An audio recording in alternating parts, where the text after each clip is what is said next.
This is Pennisetum setaceum, fountain grass. And this is one of the more popular grasses that we see. I'm in Northern California in an inland valley, but you're going to see the next picture you see will be in the Monterey Peninsula. It's a coastal area, and kind of showing how nice these look. This is right across the street from the ocean, this next shot.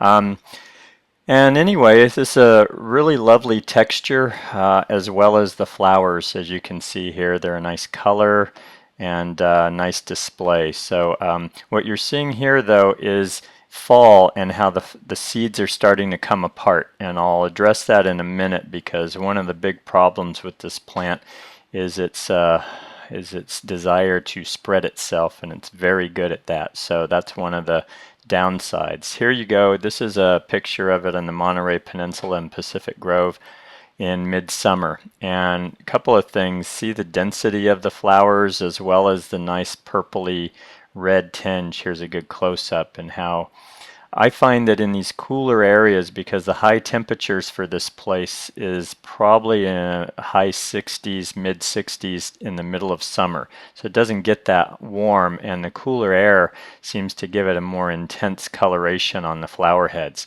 Whereas this is in Pleasanton, California, and it's a hot inland valley, and you see how the colors they're still attractive, but they're lighter.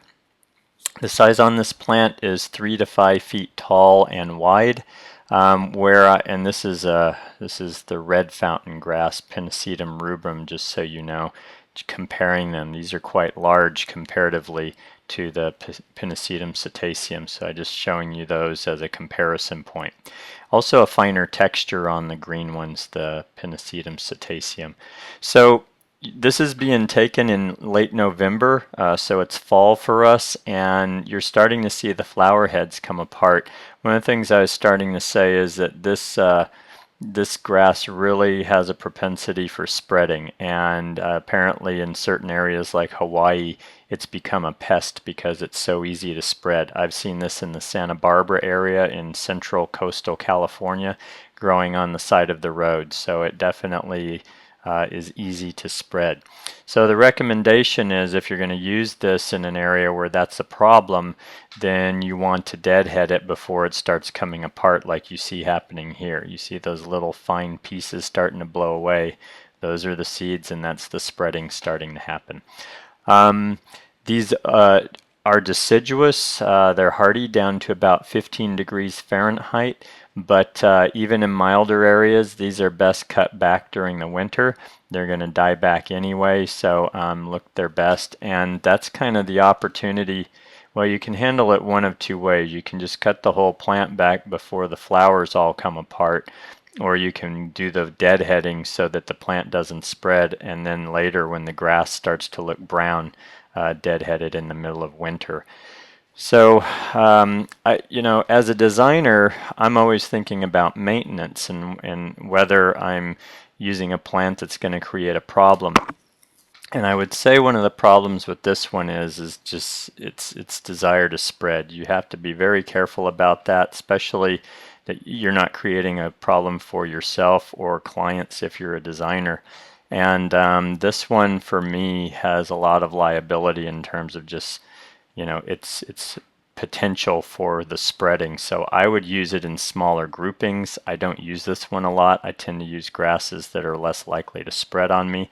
I love the look of this, but also we find that if we get a really cold, wet winter, these don't always come back. Some places they're treated more as an annual because they just don't always come back for reasons we're not always clear on. So I'll throw that in there too.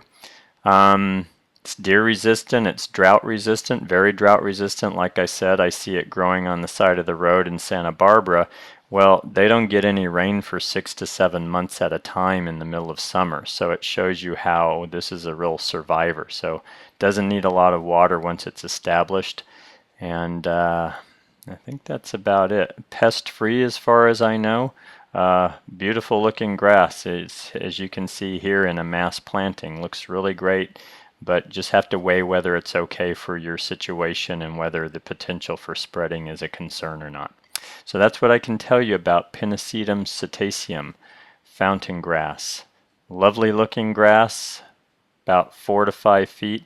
Typically, by the way, in cold winter areas, we find that this gets about 3 to 4 feet tall and wide because it has to grow all the way back. So depending on nutrients and things like that, and I've seen it stay as small as 2 feet tall and wide depending on its situation. So they're not always quite as large as what I said earlier. All right, check that one out and enjoy.